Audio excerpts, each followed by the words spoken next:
Good evening, everybody. Welcome to another monthly program at the Rhinebeck Historical Society. And we're very pleased this evening to tell you what's happening with a site that Joy Gross just shared with me, an article that's headlined Miller Estate Now Being Remodeled as Health Resort.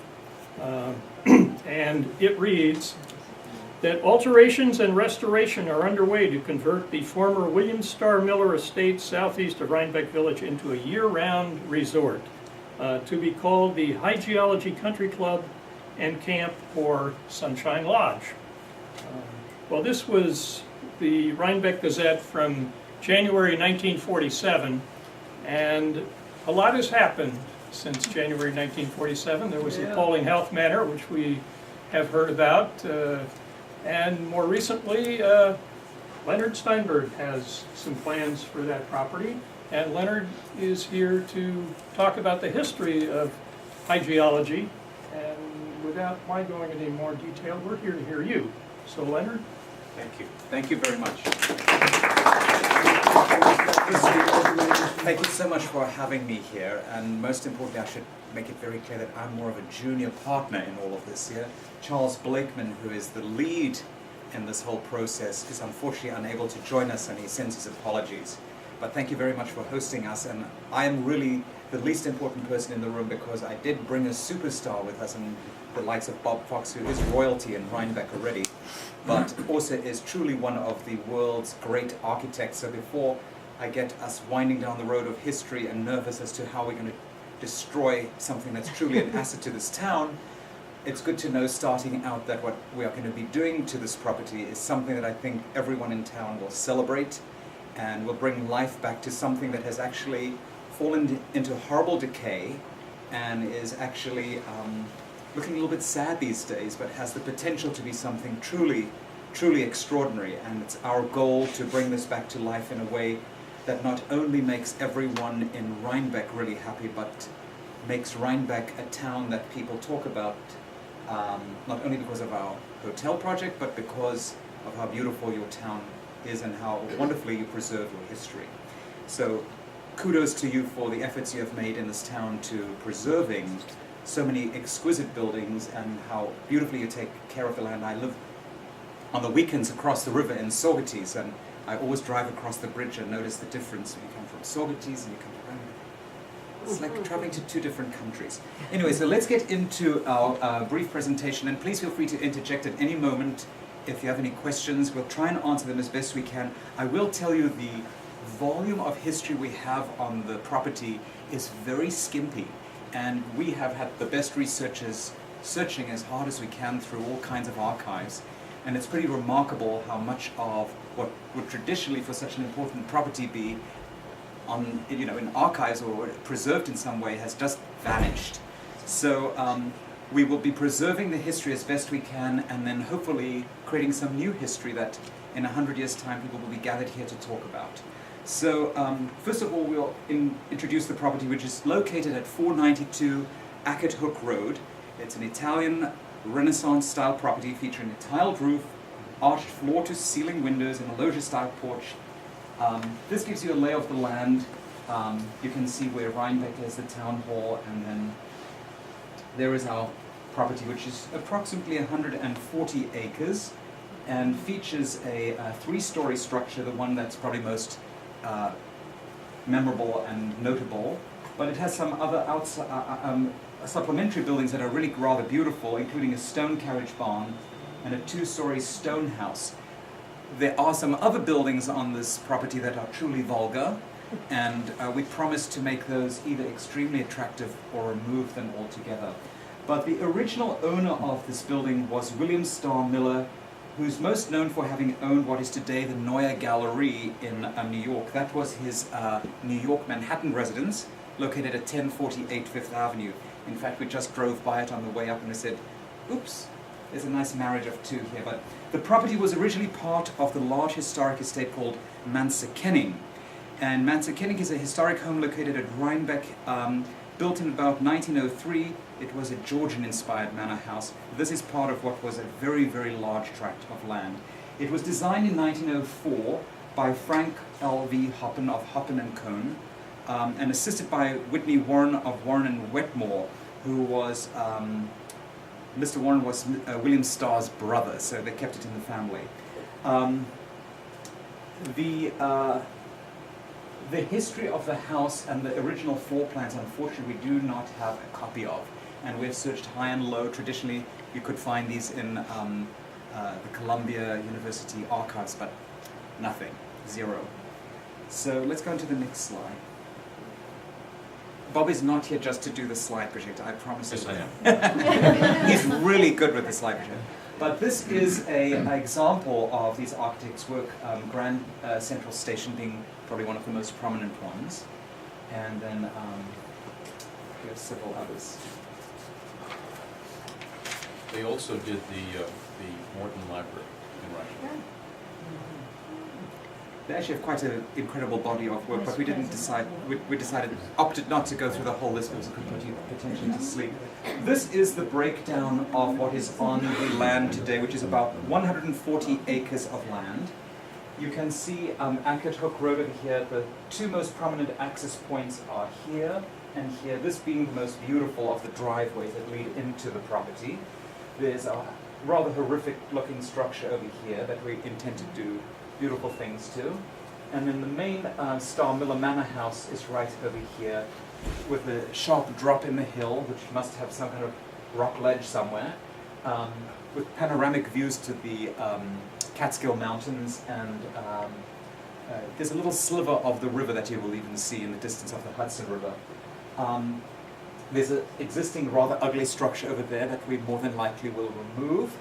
And then you have a stunning carriage house over here that overlooks a big open tract of land.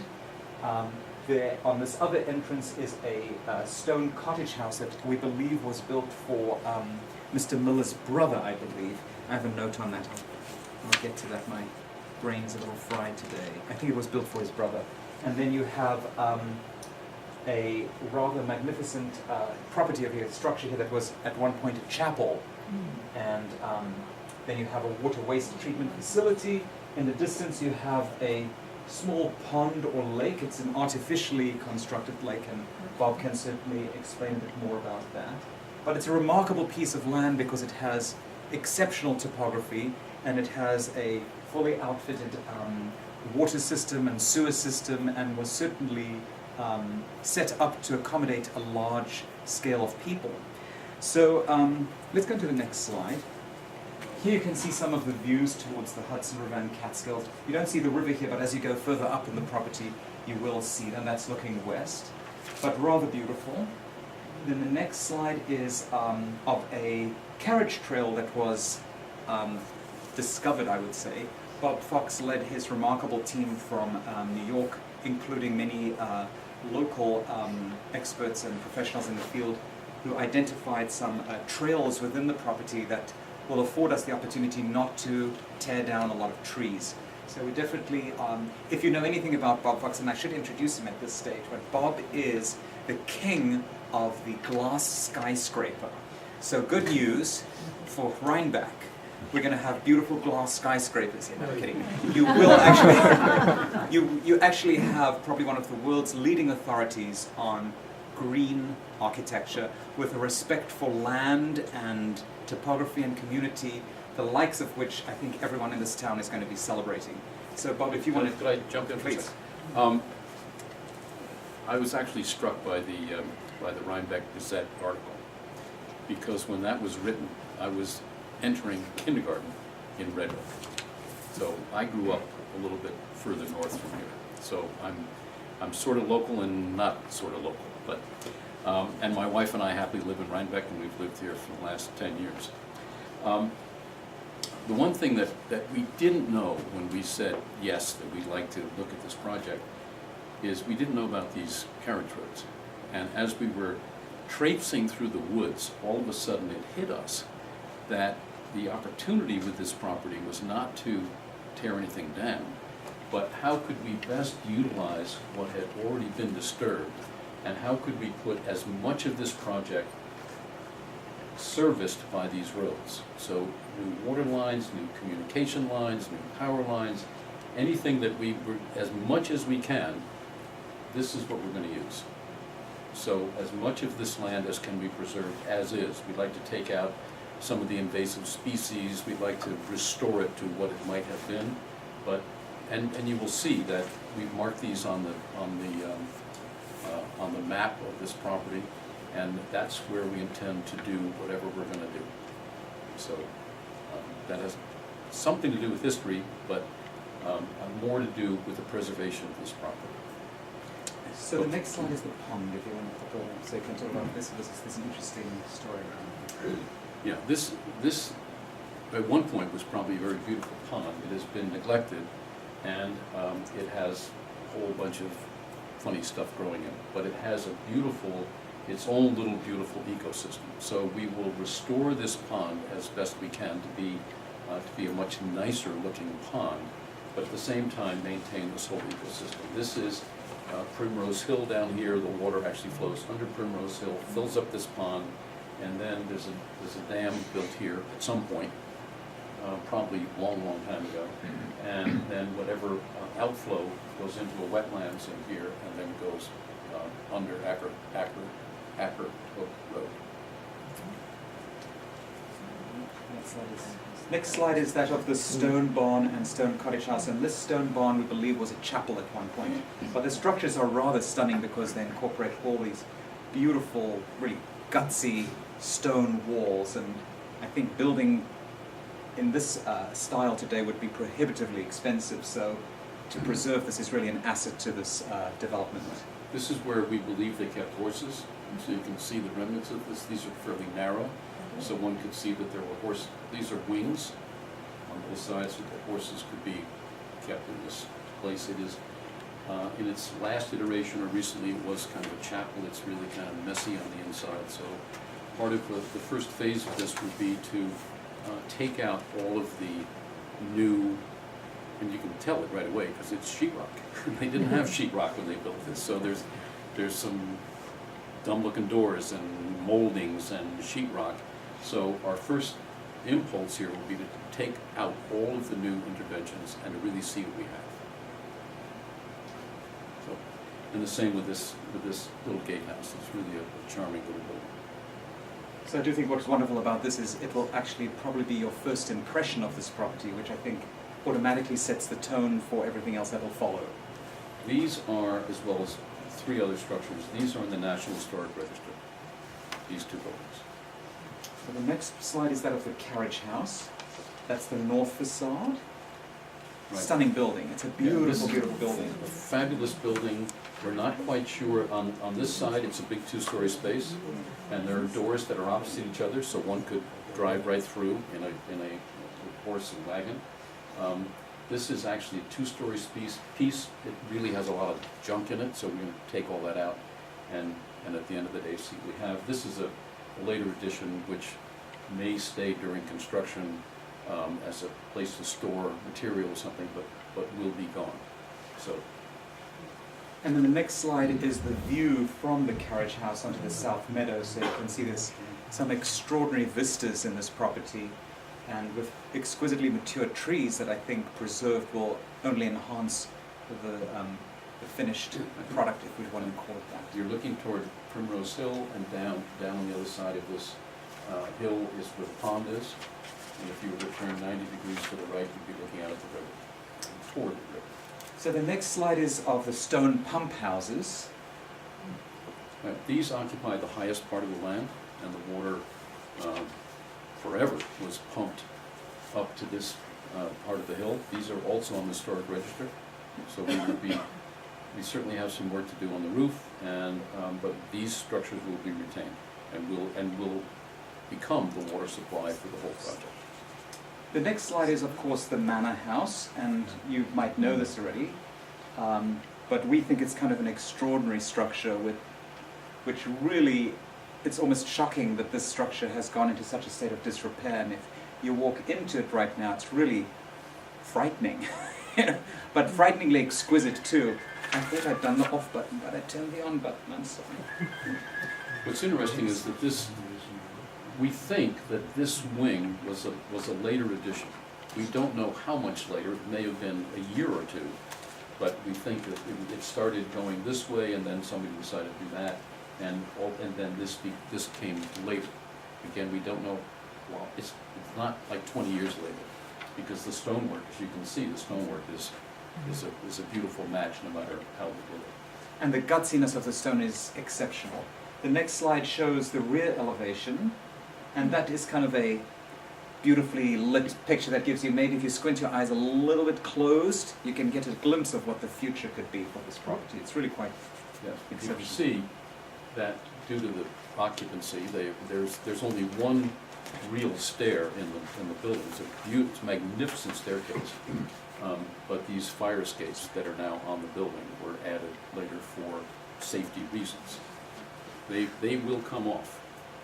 It's not like a maybe, because that's just not part of the project. There are also multiple chimneys, if you see, but inside there are very few fireplaces. There are some mantels inside this home that are so exquisite that they are of museum quality and incredibly preserved. Just like the stairway, which is as filthy as you can get, but with a little bit of Windex, I think it'll be pretty remarkable how incredibly intact this stairway is. All right, this is the main road that leads out to Ackerhook Road, right here. So if you were to turn around, you would be coming in and pointing right at the old mansion. So let me just get a little bit, before we move forward, I just want to talk briefly about the further history of the property, because in 1947, when this article was written, Rockledge became a vegetarian resort known as Hygeology. And Joy Gross has been so wonderful in sharing all her experiences at Hygeology, because she's actually visited Hygeology. It was known as the Shangri-La of vegetarianism. Rockledge may actually have been one of the first vegetarian spas in the USA. It promoted vegetarianism and exercise long before it became popular. And although there are numerous examples of vegetarianism in America dating back to as far as the 1700s, the American Vegetarian Society was found almost 100 years earlier than this became a vegetarian resort. So by the 1950s, the eating of steak, bacon, and chicken came to be perceived as almost a patriotic act, and right up there with motherhood and military service. Vegetarianism still existed, but its golden age was over, and not until the counterculture of the 60s did it see again the light of day. So through the efforts of some hippies and other enthusiastic vegetarians and vegans, the current wave began, but Hygeology was really a rather well-known vegetarian resort amongst a small group of people. And Joy shared with us that Dr. Anderson and his wife Genya ran the vegetarian resort. Genya, I'm sorry.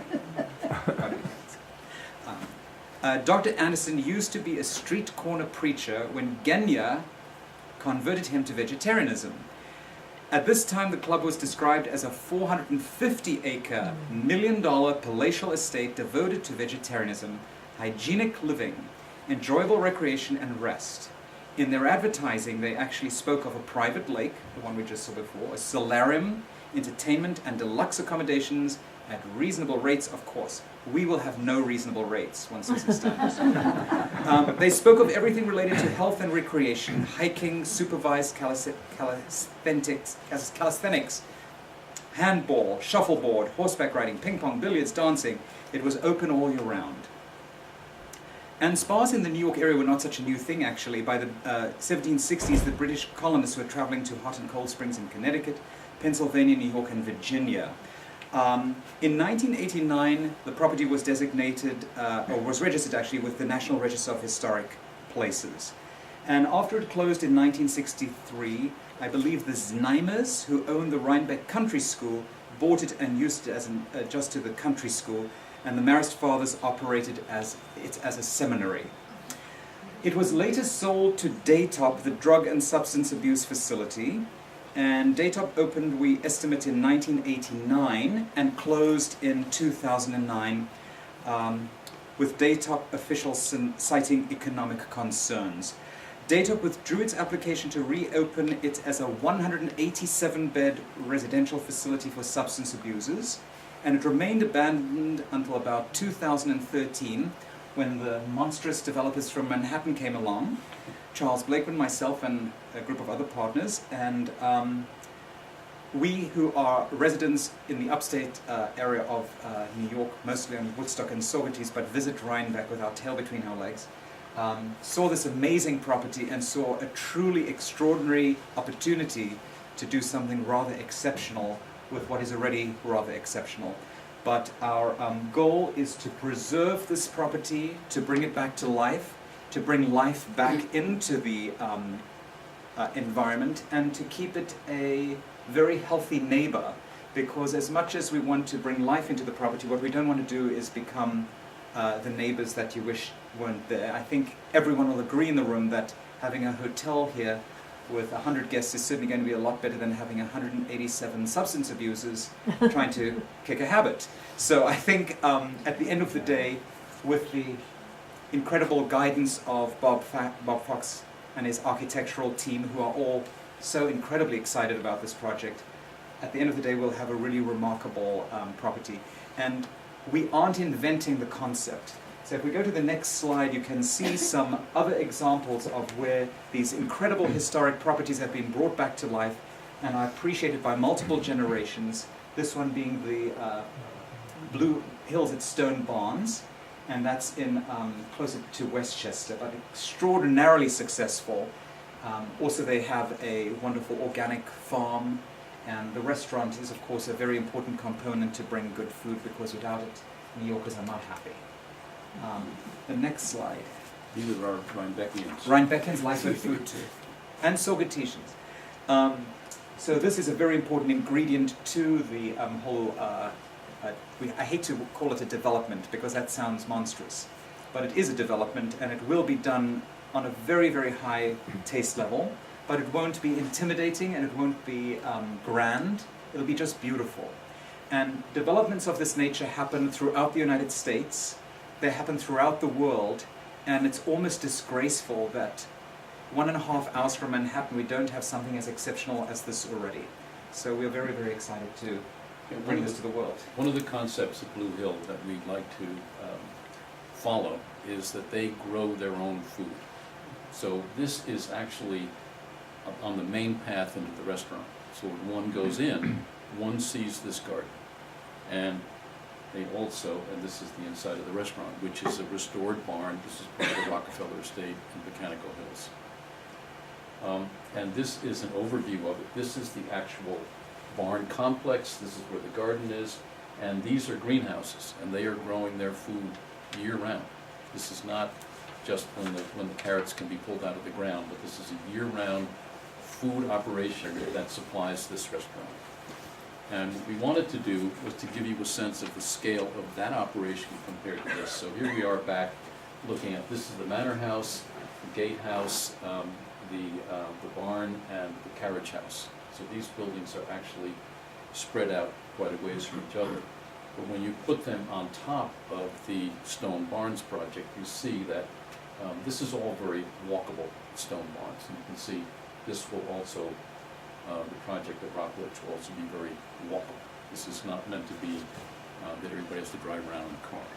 And this is a very important briefing that our partners put together for the project, that the people who we assume will come to this property want privacy. They don't want a big, ugly city experience. They're going to be looking for a country experience, a sedate environment, and a lot of the briefings we've put together related to what we envision architecturally talk about green architecture, talk about harmonious interaction between nature and structure, and also tremendous respect for the historic aspects of the property. So the first thing we did on this project was something that our office does quite a lot, is that we brought all the stakeholders together and had just a design session. We call it a charrette. We just bring everybody in a room and say what makes this place special, this project special, and what is it that we can do that makes sense. In this case, we started walking around, and that's when we discovered the carriage trails. We discovered a bunch of things. There are some things on the property that just have to go away, and we won't even talk about them. But these are the historic structures we talk about. This is the pump house. This is the contours of the land, these little dotted lines here, so you can see when they get closer together like this, that's the high point. This is the barn, the horse barn, the little house at the beginning. This is a fairly nasty recent structure. We have looked at can we use this rather than just tear it down and throw it away? Is there some way we could adapt this building to some useful use? We're thinking that this area right here might be where the farm is. That would be supplying the inn, and maybe this structure can be used as part of the farm complex. We need to store tractors and just machinery and stuff for the farm. One of the nicer things we found was this wastewater treatment facility that is actually in use today, because it's a biological treatment plant. It's pretty sophisticated and kind of surprising that it's there. But this will be, because it handled a lot more population when Daytop was here, this will easily take care of all of the waste system that we have. And the water that comes out of it, we're not going to drink it, but it's close to drinking quality, and that actually comes into this wetlands and just gets absorbed. So what comes out of the wastewater treatment plant is of extremely high quality, better than most normal municipal sewage treatment plants. But as we walked around, we found these carriage roads. So there's one that comes along here, and you can see I don't know if you can see the contours there, but this is fairly flat in here. It's also flat over here. There's another one that exists over in here, and there's another one. This is really a very beautiful alley of trees going down that way. So part of the program is to put a restaurant and inn here that would be open to the public, and have 11 rooms in this old mansion so people could stay at night. The intention of this building is a spa, open to the public, so that, and have it so that what we're trying to do is minimize the amount of vehicle traffic that comes into this site. This is going to be some kind of a recreation building, we're not quite sure yet, but not necessarily open to the public. The pump houses, we are going to restore them and use them, and as well as the wastewater treatment facility.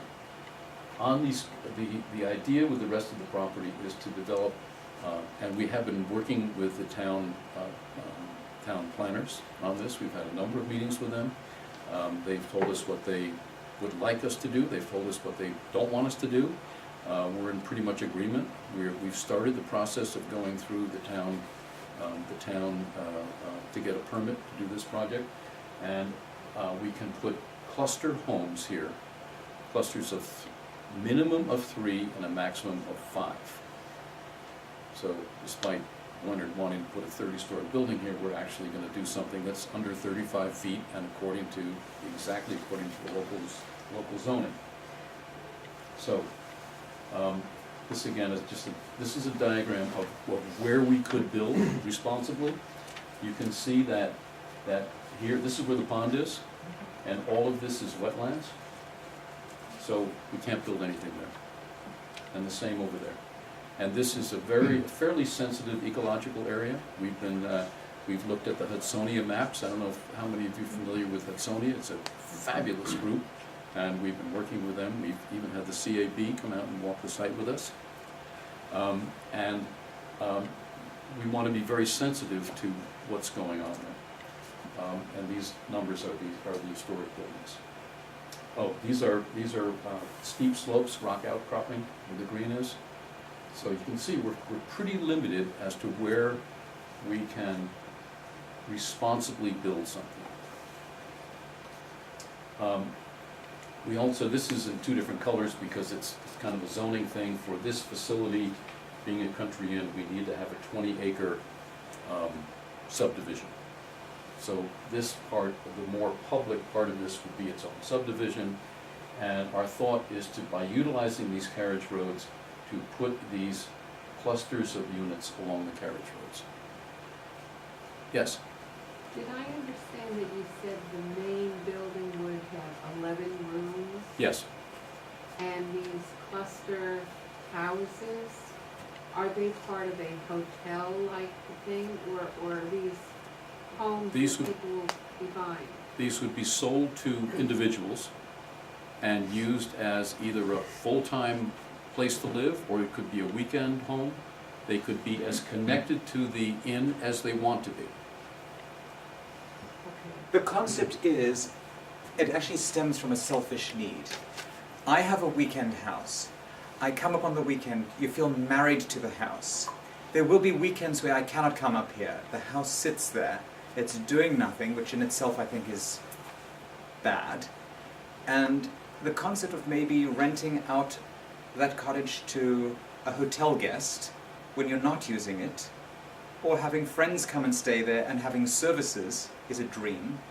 Having someone taking care of the snow shoveling, having a place to go to eat, having a place to get a massage at the end of the week. I think all of those concepts have gone into thinking here that there are people who we meet on a regular basis, myself included, who would like the concept of a weekend home, or place maybe where I spend 6 weeks at a time or 4 weeks at a time, but has some flexibility within a community. Because I think some people often speak about being in the country and being very isolated. Here I think you will have an element of isolation and privacy, plus an element of community. I thought you had originally said it was a 100-room hotel. It used to be a 187-unit facility for the drug rehabilitation aspect, and that's what they had applied to do when Daytop owned it. But it is set up to accommodate that. We don't want to do anything that large. That would be pretty monstrous. Yes? Could you be a little bit more specific about what the legal form of ownership of the residential units will be? Not quite yet. We imagine it could be something like a condominium ownership, but we're not certain yet. Could it be a timeshare? It's possible. It's possible. I wouldn't rule that out yet. We are still in the developmental stages of this here. We want to be sure that everything we do is very much in tangent with the town. We want to be sure that this is a co-development with Rhinebeck rather than an adversarial relationship. So you couldn't have anyone better involved in this than Bob Fox, who not only cares about doing the project the right way, but cares about his backyard, which is Rhinebeck. Yes? What about the main stone building, the big one? Oh, we're tearing that down. No. No. No, what are you going to do with that? That we're going to try and preserve to perfection and bring it back to life. And what will you do with it then? Well, it'll be part. What we're thinking of is, assuming you're in your cottage or one of these cluster homes, we're not sure exactly what they will be yet, and it's the evening you want to go socialize, but you don't have a house full of guests. Heaven.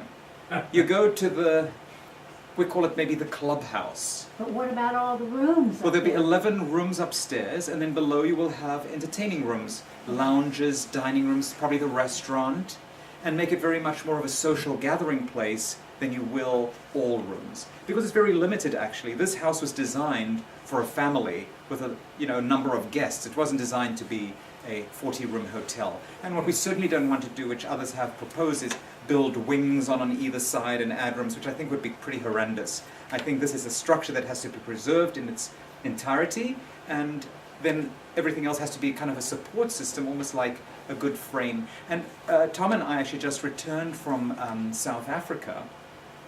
We've got numerous examples of this here, because in Cape Town you have spectacular old Cape Dutch homes, gorgeous, from the 17th century, but firstly they're not designed for the 21st century, and secondly so many people want to enjoy them, and if one owner owns it there's really no way to enjoy that. So the concept there is you have this beautiful structure that has a tremendous heritage, and then everything else that surrounds it is very respectful of the architecture and the surroundings, blends beautifully and supports it, and brings back to life what is in many ways something that's a dead concept. The concept of a 40,000 square foot house is really, I mean, unless we want to call it Rhinehamptons, it's really too big.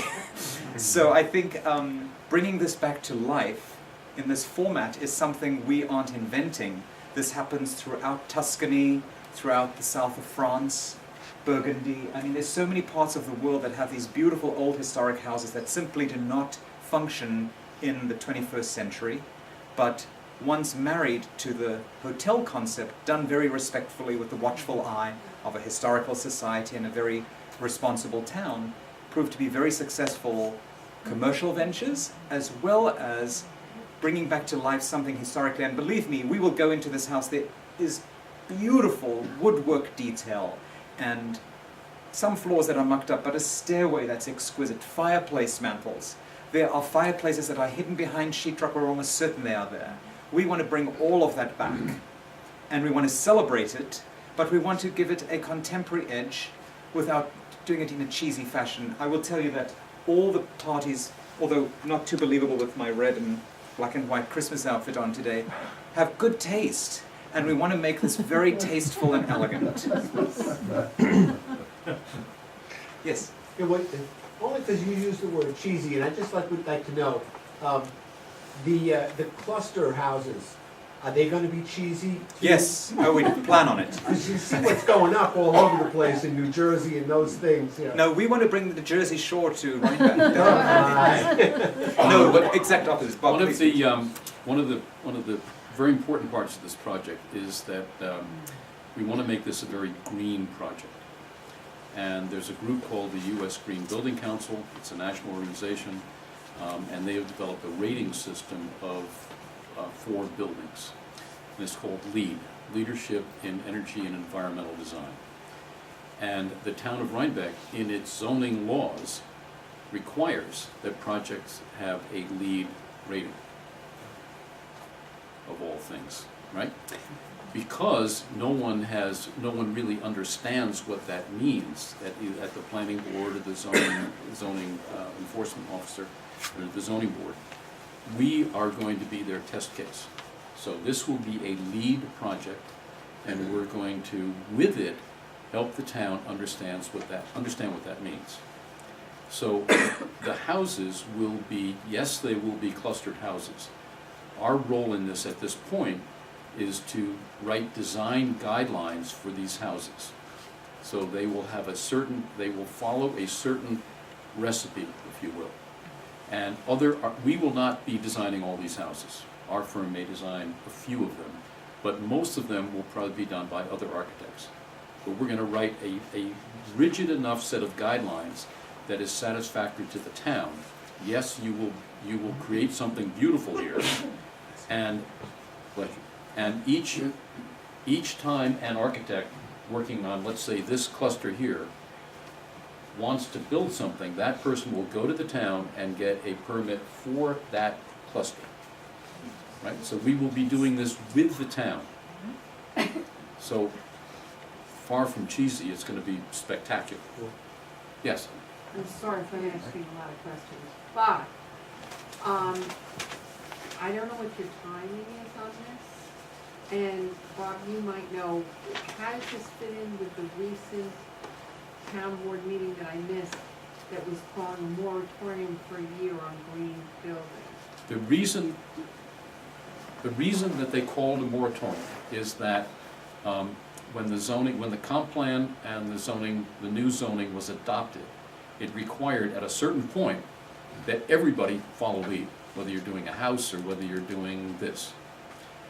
And they called me and said, what are we going to do? Because nobody here kind of gets it. So how can we enforce something or approve something that we don't really know what it is?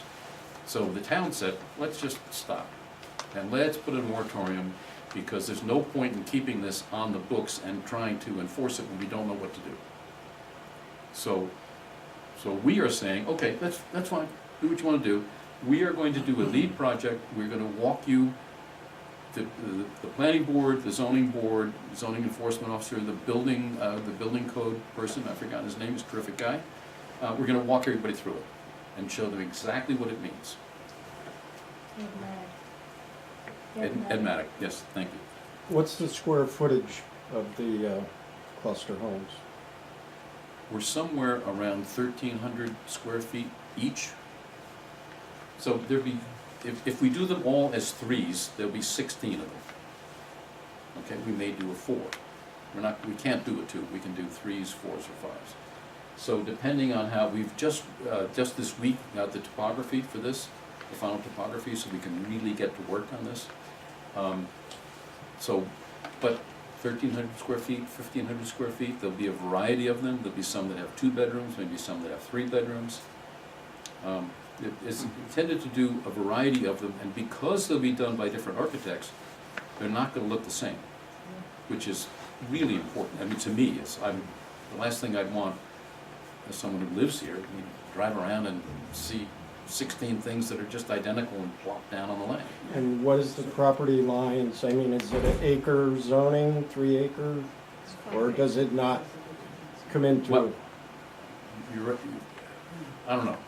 I mean, the honest answer is, I don't know. It's 5 How- acre. So fine. Right, but how this unit right here gets their land, or it's sort of, I don't know. But it's not going to be 5 acres with a house in it. I think what's very important as well to note is that that could sound like a bit of there's a swear word for it, but I won't say about a mess of a show, if you know what I mean. We don't want that for certain, because at the end of the day, this is going to be a fully encompassed, clearly envisioned product, right? This has to be cohesive and orderly and very high-end as well, without being snobbish. Right. And most importantly, what we've done is we have researched what we feel with our, genius architects is the language of upstate New York, because what we don't want to do is have a generic world style development here, or property or architecture. I think one of the world's big mistakes right now is that everything starts to look the same everywhere else. And we have to ask ourselves, what is authentically upstate New York? Now, unfortunately, an Italianate house is not exactly authentically American, it's really more Tuscan. But at the same time, there are a whole host of materials and elements to the architecture up here that is very, very important. So just to give you an idea of the laundry list that came out during the charrette were stacked stone walls, definitely an element of stone, rustic brick, shutters. There's a whole language that we have unraveled from what we see upstate New York to be. And in that language is where the inspiration will be for architects like Bob Fox and other leading world-class architects to come in and create what could be pretty spectacular. It actually might become a world-class quality of development where people say that is only in Rhinebeck, New York. And that is so important to this product, that it isn't, is that some kind of American thing? We want to say this is authentically Rhinebeck, and you wouldn't do it anywhere else in the world because it would look ridiculous. Although they are recreating Venice and Las Vegas and Paris and China, it could happen, it could be a compliment to us.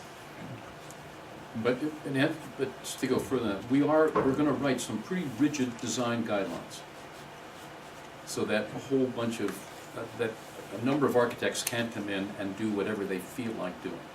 So as Leonard said, it will be in the Hudson River Dutch world of, it will feel like that. I'm rather confused about the multiplicity of architects.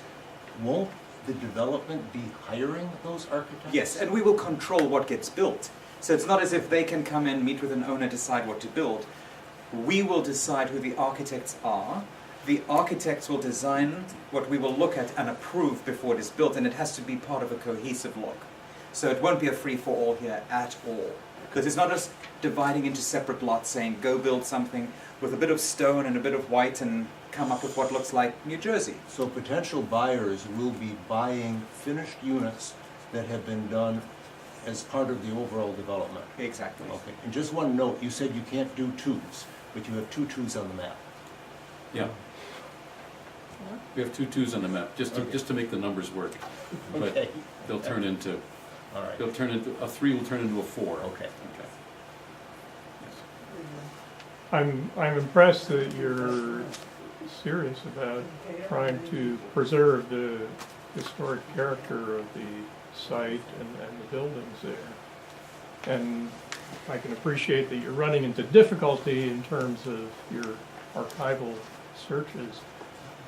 With regard to what high geology was all about, namely healthy living and meat-free living and fasting, Have you had an opportunity to talk to anybody who remembers what it was like there?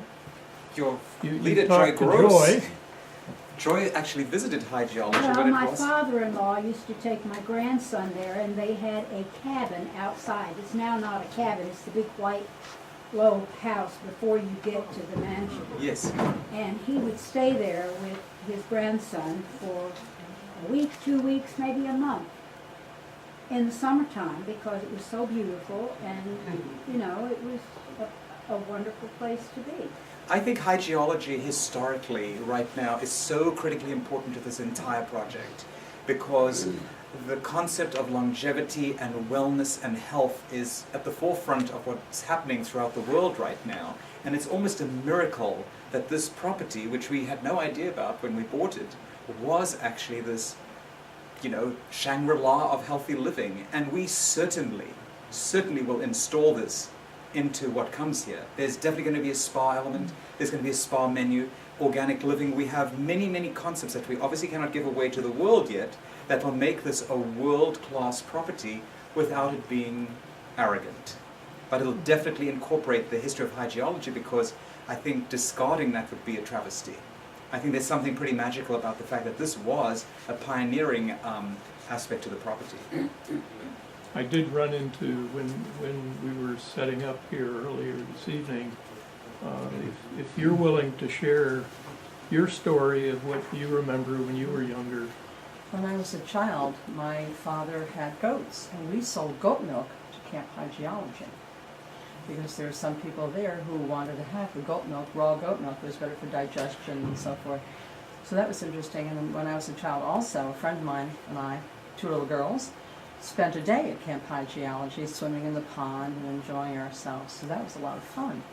And also, what was interesting is that at times, people who stayed at Camp High Geology didn't want to stay, per se, at the place and want to stay in a private home. And we had a woman come to our house, and she spent an entire summer fasting for 45 days. And I remember her getting thinner and thinner. She used to like to go outside and sunbathe. Literally, a car came by, drove into our driveway, knocked on her door and said, "You know, there's a skeleton lying on your lawn." We said, "No, she's just fasting." And I remember when she actually was toward the end of her fast, she was only allowed naturally distilled water. And she would lie in bed and she'd be very weak and she'd just moan, and we were so afraid she was going to die on us. Well, we won't have any of that, I promise. This whole, She came from Camp High Geology. She was one of the people who that came. was a stupid, And they paid for us to have her there, and knowing that we were vegetarian, of course. We had the goats and the goat milk, we had our chickens for the eggs, and we also had our organic garden, so that we juiced. So when she started getting some nourishment again, we distilled water and juicing, little by little, and finally up to juices, and then eating, you know, natural foods again. It was a pretty interesting experience. I love that. You know what, if anyone that you know of has any kind of photos or any kind of information about this property, we would so greatly appreciate if you could share it with us. I have a newsletter from way back if you want to see it. It talks about the day camp they had for children, but it was High Geology News, and it has the... Really? Oh, Yeah. we'd love to, if we could get a copy of that, Absolutely. we'd pay you. Or we'd feed you at Market Street. All right, before you ask your question, I just want to introduce one of our team, Matt Rudikoff, who's here, in case anybody asks a tough question. That's why he's here. So he is the planner on the project. He is going to lead us through all of the environmental steps and approvals that we need on this. So, Well, thank you for that, Bob, but let me say on the zoning. The town was brilliant, because the town actually zoned this property to allow for this kind of use, to allow for the kind of use that will make an adaptive reuse economically viable. So via a special permit, you're allowed to do new multifamily housing on a clustered basis and on a 20-acre subdivided lot. Again, with the special permit, the town thought to have a country inn. So that's the zoning answer. okay, sorry, your question. You said earlier that you were going to try to keep vehicles from coming near the manor house. We're going to bring everyone in with helicopters. How would you possibly, if each Well- person had a vehicle, and, you know, Lydia knows, what will you do for parking? A simple I problem. can't give you a specific answer on that, but I can tell you that this building will be open to the public. It will have a restaurant. So we will have to find a way to park cars for those people. How somebody gets here, we're not sure yet. Whether there is a place where they park and they come with an electric golf cart or something, we're working on that, because the last thing we want is a whole bunch of cars all over the place. Well, So, but, it would mean taking trees down and making a parking lot, you know? right, well, this is such a low density that we probably don't have to take down a lot of trees to park cars. We're talking about, there's 3 cars going here. It's not like there's 8 Yeah, cars. but multiply that by what's there. Right, so, Now it's not 3 cars. right, but there's a road there. Right. Yes. If I may, I'd like to provide a little more historical background on the architects. Franklin Roosevelt and his mother had Hoppen and Cohen radically redesigned the Roosevelt home about 1911. That's one thing. And of course, the Roosevelt property is named Springwood. And the other thing is that the Hyde Park Vanderbilts were good friends with Whitney Warren, and he did work on the interior, redesigned work on the interior of the Hyde Park Vanderbilt mansion early in the 20th century, probably 1905 or 6, around there. Okay. I will also say regarding traffic, because, you know, I dream the dream of stepping into a train, reading magazines and getting out and being in the countryside. This town has a remarkable attribute in that it does have a train stop at Rhinecliff, and it's 7 minutes drive from this property, so we are very hopeful that we can encourage a vast number of people who stay here to actually have that country experience where they come, they get picked up from the station, they unwind, they unpack, and they're not driving around the whole day, because a lot of people are sick and tired of doing that on the weekends, and I think we'll keep them busy enough within the contained environment of this property to be very entertained and happy. So we're hoping maybe 30 to 40% of the people coming here will actually come by train. And we've done a lot of market research here, and we've spoken to a lot of people who really don't want the hassle of the traditional weekend house. They don't.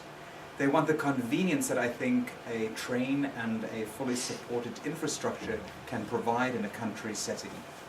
I think the residents of Ackerhook Road would appreciate less traffic too.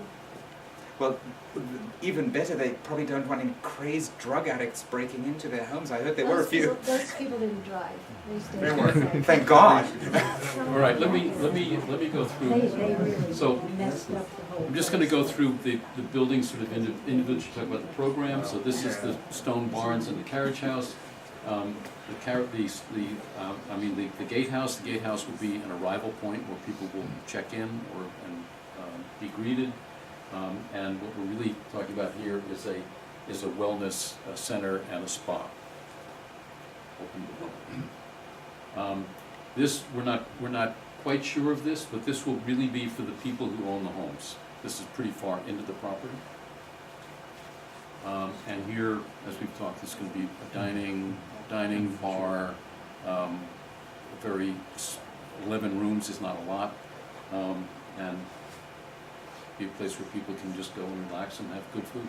It'll be a very democratic price point. I don't want this to be something where you have to spend, $950 a night to enter. I don't know, it doesn't appeal. I think there has to be a broader appeal to this here, so it isn't just one group or one type of person coming to this property. Something that bothers me a little bit is the drive, the regular Ackerhook Road drive to the property. Yes. Some of those houses that are there, they're not close together, but some of them are pretty awful looking. with big tractors outside and junk in the yard and stuff like that. Have you thought about that at all? We're going to tear all those houses down and throw them. What? We're throwing them all out. They're coming over to Saugerties. That's Rhinebeck. Yeah, I guess so, but it bothers me. You know what? I almost equate that to going to. I'm in the real estate world in New York, and sometimes you walk into a loft building and you look at the lobby and it's like, it's okay. You go in the elevator and it's a little commercial, and then the door opens and you're in heaven. And I think the same thing can be achieved here because, frankly, I've seen a lot worse roads than Accotook Road, and I think we want to be respectful of those neighbors. I've always found that if you clean up one room, the room next door gets cleaned up too. So I think it will just encourage that, I think. You mentioned that wastewater facility too. Do you feel that's adequate for the project that you're going to build there? Well, the There's been number a lot of, of problems the number of people that it served in the past, that it served and permitted by the Dutchess County Health Department is greater than what we're planning to have. And the facility has been maintained, it will be upgraded as required, and it will go through the Dutchess County Board of Health again, and to their satisfaction.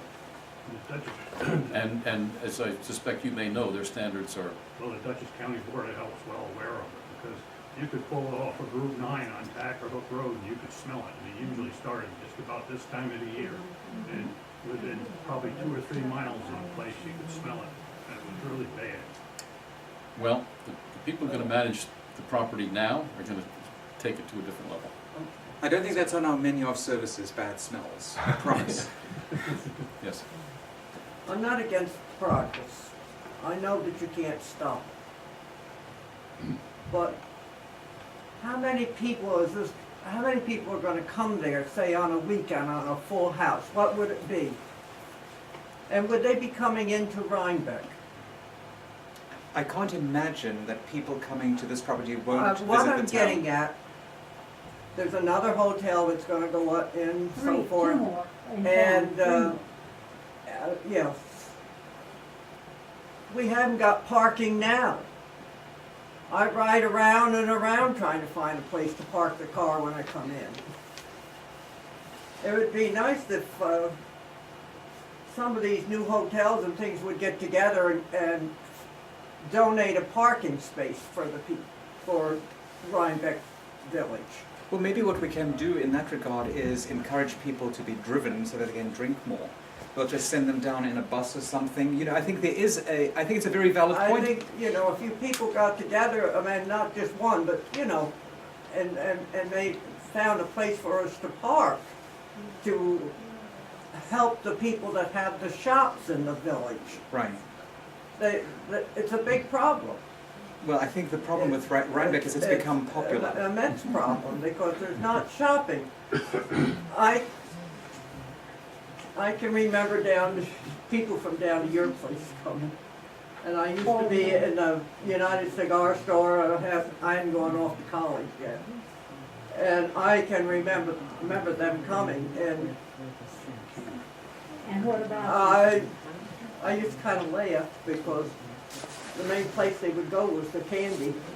Well, we got that, And they would go for the candy, but there was parking in those days. Today, as these people come up, they become discouraged trying to find places. Yeah, the parking is a problem. And I think it would be a lot more acceptable to the people that are here if they heard that something was being donated. If you have any idea where there would be a property where one could do that, we'd certainly look into that. But I think it would require tearing down a building to create parking spaces in the town. That would be a travesty. It's a real problem. I think that the solution is probably a shuttle bus. If I you think said the 30 or shuttle bus 40% concept- of people are coming by the train, then Grassmere and Rockledge could have, buses bringing people into the village. The spa that was just approved in the village, 50 rooms, and the spa facility have 80 parking spots allocated, which is sufficient for their needs. So the village will be, adding 80 parking spots to the new place. And I assume Grassmere and Rockledge would have some way of doing the bus to bring people in. It'd be easier if they want to come into the village. Yes, I definitely. like what they're going to do. It's going to be I think beautiful. it's wonderful to restore those places and keep them up. it's a plus, it's a real plus for us, but whenever there's progress, there's other things that need to be done too. That's why you're I'm called. not progress. Yes, please. Have you given any thought to the traffic that is going to be generated by your development people? Absolutely. By your trucks and whatnot? We It's are, big. we are doing a whole traffic analysis, and we will be presenting that to the town, and we have to pass their approval. We are also looking at the prospect of doing a lot of the construction of these properties off-site, because there's incredible technology now to build homes better off-site, bring the components, put them together, and not spend those extra 20 weeks hammering nails and bringing in huge trucks unnecessarily. So there's a way to accelerate the process and minimize the impact on the neighborhood, definitely. As a village resident, I recognize the symbiotic necessity that the businesses in Rhinebeck do well. That's how we have the lovely village that we get to live in. This is some progress. I think what that woman said was valid in, especially you're saying that people want to come up, they don't want to deal with having to go to the grocery or whatever. I think that it would be a good idea, since this is the third spa that I've heard of that's coming in, is provide a shuttle service for your folks to come on into town. Oh, for sure, we certainly want that. And we have many menu items that we want to create for people to truly capture the full Hudson Valley experience. Because the one thing the Hudson Valley lacks right now is edited understanding of what is so great about this area. And I think there's some extraordinary things happening up here that the world needs to know about, and certainly our visitors need to know about. And we'll definitely be doing that. But the village parking situation, I'm not smart enough to figure it out, so that's why I think that to just get in and out of the village might be a wonderful opportunity. I agree. If these 49 residential units are structured as timeshares, or for that matter, if they're structured as condos with unlimited ability to rent out the unit, and if the inn can book its guests into available residential units, I'm wondering what there is in this structure that makes it inappropriate to think about this as potentially a 60-unit hotel complex, as opposed to an 11-room inn plus 49 residential units, which of course gives this thing a totally different complexion under the town zoning law.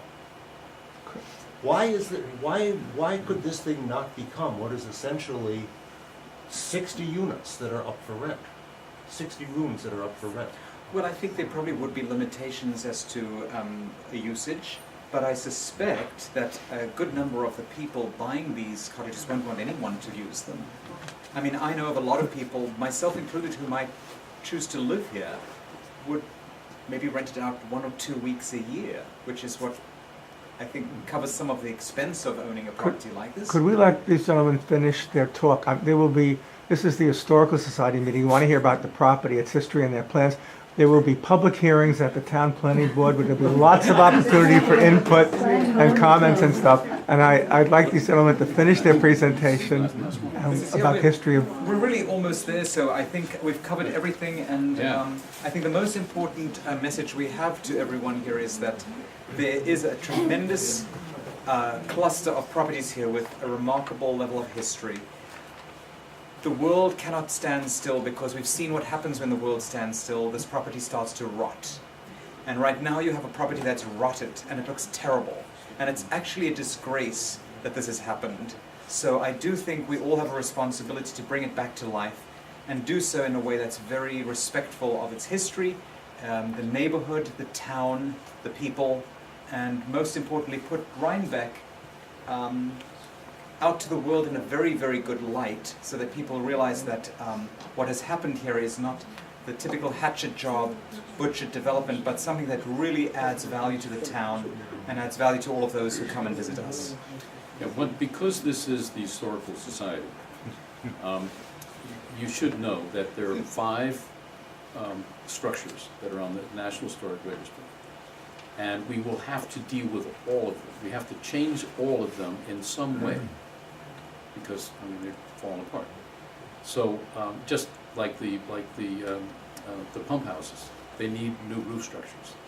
We will have to do that with SHPO, the State Historic Preservation Office, as part of our team. So we will need their approval to do any of this. So we're going to be held to, on all those 5 structures, to a very high standard. This is not come in and do what you want to do. This is come in and respect the history of these buildings. And also, whatever we do add to it, we're not in the business of just adding a little more, trying to fake the history of something. We're in the business of creating really good architecture.